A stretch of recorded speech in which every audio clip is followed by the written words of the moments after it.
Hey everyone, just want to make a quick comment before this video gets started. As you will notice, the video is a little soft, but don't worry, the content is still going to be fantastic. That being said, when you get to the Rainbow Six Siege stuff, Ubisoft did change a little bit there. I mentioned the fact that they hadn't talked about their characters. About an hour or so after I filmed that, Ubisoft actually made a release on a character called the Jackal. They still haven't talked about what his skills are. They said that stuff will be announced during the invitationals. All right, thank you. Sit back and enjoy RAMtv. Star Wars Episode 8's title is released. Samsung reveals why their phones acted as bombs. What are you doing? Doing the intro for the show. Oh, no, you're not. That's my job. But you said I could! When did I say that? Last night. Remember? Aaron. St. Aaron. Yes. Aaron. You want to let me do the intro for the show. I want to let you do the intro for the show. And you want to do the next show in a big, poofy pink dress with bows. Wait, what? Someone there? Ooh. It's just the owls. I was clearly asleep. You answered me. I was sleep talking. Oh, so then you actually never stop talking. That was rude. Can I finish the intro now? And we get a glance at the new map coming up in year 2 of Rainbow Six Siege. You're watching RAMtv. God damn.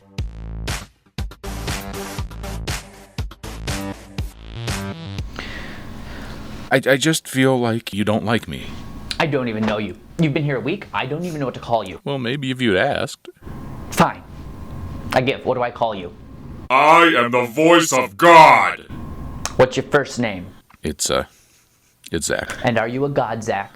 No, I'm not a god. Then what are you, Zach? I'm a bodiless voice that loves movies and all things nerdy. Okay, you know what? You actually did a really nice job last week, so why don't we start with you and some nerd culture? Really? Before I change my mind? This is your time. On the subject of nerdy things, here's your healthy reminder that we're less than 2 months away from the new Mighty Morphin Power Rangers hitting theaters. Most of you probably were aware of it, but for those few of you still living under a rock, there's a reminder of why March 23rd may go down as the greatest day in history. If you're like me, Power Rangers defined your after-school routine. In fact, I still blame Power Rangers for turning me into a terrible student that skipped homework, and eventually into a grown man who procrastinates his work in favor of just one more round of video games. Sorry, Aaron. Anywho, again, if you're like me, you'll be a 30-year-old man lined up to see a reboot of the spandex-wearing, putty-smashing, Megazord-forming, Earth-saving, Mighty Morphin Power Rangers. 5 teenagers from Angel Grove come across power coins, imbuing them with superpowers, which would be totally sweet if they didn't attract the attention of Rita Repulsa, who comes to Earth and proceeds to make it have a seriously bad day. New to one another and never part of a team, the Rangers need to work together to kick her monster-growing ass back to space. And obviously, they'll be packing the heat of the giant primal Zords. The new movie is definitely taking on a more adult-oriented theme. There's a more sinister tone to the danger from beyond and a more intense pace to the action. I can't say there will be bloodshed, but at this rate, it wouldn't surprise me. Still, it definitely feels like a complete service to us, the fans from yesteryear who grew up with the Rangers. Zordon, Alpha, Rita, and Goldar all return in gritty, modernized glory, and Jason, Zach, Billy, Trini, and Kimberly return as our heroes. Sorry, Green Ranger fans. Tommy came later and was not involved in the origins.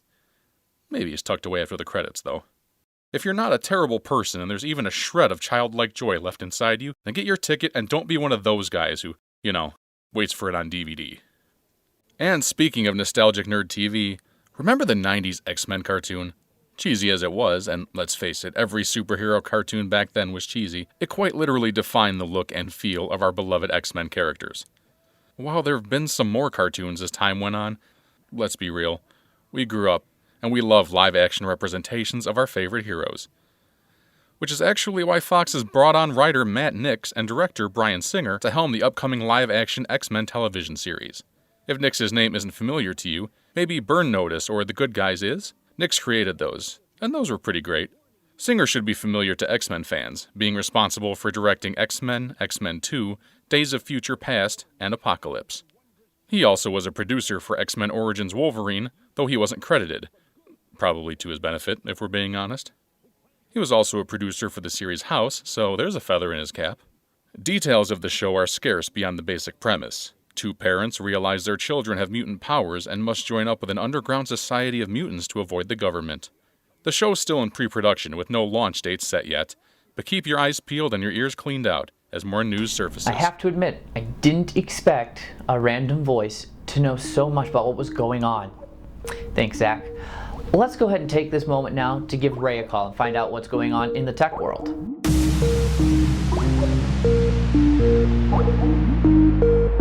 Hi, my name is Ray Bolanos, and let's get right into the stories. Our first story is that Samsung has finally said why Galaxy Note 7 phones were exploding last year. Pretty much to sum it up, bad batteries and rush manufacturing of the phones. Am I surprised by this? No, not really. Samsung and Apple has always had a very, very intense competition against each other. Of course, Samsung versus Apple court case that a lot of us tech people were excited for, because that means the prototypes and designs of the old iPhone will be released because there will be evidence in court in order to sue Samsung effectively. And we got those.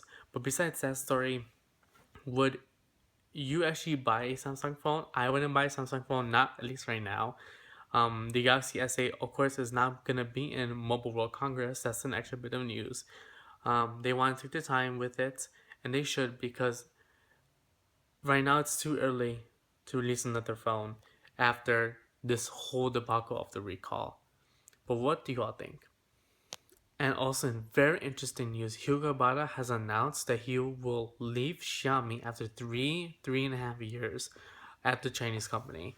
This is very interesting because when he first left Google, and he was part of the Android team, and a lot of his designs for Android was the base of the retooled Android that Google finally released. If you all don't know, a little quick history, Android used to be a BlackBerry clone. Then Google reworked it to be more touchscreen friendly, and that's what we have now. And it does show a change in Xiaomi as a company, because Xiaomi is actually going on a decline in their home country of China. When Hugo Bada first announced that he'll leave Google back in 2013, it was during the time where a lot of people felt that Chinese manufacturers are now trying to get into the US market, like ZTE, Huawei, of course Xiaomi, of course. And when he first left Google to join Xiaomi was known as the Apple copycat. Think of Apple, whatever Apple design, Xiaomi would pay another designer to copy that design and market it as their own. Since Hugo Bada has been there, Xiaomi has refined and redefined their design strategies, and the Mi Mix phone that they just released, only in China, is one of the most beautiful phones you will ever see. It has a ceramic back, full glass front, with the buttons I believe are ceramic as well, or metal, something like that. It's really, really beautiful. And him leaving might show some trouble with Xiaomi as a company. That's all speculation. We don't know for sure, but that is really big news. Of course, he is saying he's going back to Silicon Valley to embark on a new adventure. And of course, we at RAMtv hope all the best for him. But do you use Xiaomi? Do you know what Xiaomi is? Have you ever heard of the Hugo Bada name before? Let us know in the comments. And my name is Ray Bolanos, and we'll see you later. Welcome back to RAMtv. Ubisoft is doing something completely different. They're not leaking any information about the upcoming operators for Year 2 of Rainbow Six Siege. Ubisoft has said that they will be announcing more information come the Rainbow Six Invitationals on February 3rd through the 5th. However, they're not leaving us empty-handed. They did give us a quick view of the new map Coastline. Let's take a look. Hello and welcome to La Perla Blanca here on the beautiful coastlines of Spain. Please come inside, amigos. As you will see, this timeshare has everything. Rooms lit in pink for lovers. A pool table with a game I've played. A bar stocked with tequila, and more tequila. A hookah lounge with couches covered in rich Corinthian leather. A security room with no security. And of course, more tequila. As you can see, this is the place to host your next party. So come to La Perla Blanca, where we ask no questions, just take your money. Interestingly enough, La Perla Blanca is actually a real place located in Ronda, Malaga, Spain. It's usually thought of as a couples retreat, not a place where you bring your 4 gun-toting friends and shoot up 5 other people. And as whether or not the map will actually resemble the real place, I doubt it, since the real one's a vineyard, not a coastline, but hey, anything's possible. Ubisoft has said that they will do a more in-depth and play demo of the map come the Rainbow Six Invitational, but what I'm really hoping for is more talk about the new characters. There is speculation all over the internet of their names. One of them is named Mira, apparently. This comes due to last season's mid-season reinforcement when Ubisoft gave us a nice little story about a character named Mira who gave Lord Chanka the shield on his throne. As with all new DLC, the map will be free to everybody. The characters, however, will cost real money, renowned, or if you're a season pass holder, then you can get them, and you get them 1 week earlier. And early February is going to be a busy time for Ubisoft, since Ghost Recon Wildlands is opening their closed beta on February 3rd, running through February 6th. If you haven't done so already, be sure to head over to their website and sign up for the closed beta. Of course, there's no guarantee you'll get in, but if you do, you will be given 3 codes you can share with your friends, or give them to me, so that they can play on the same system as you.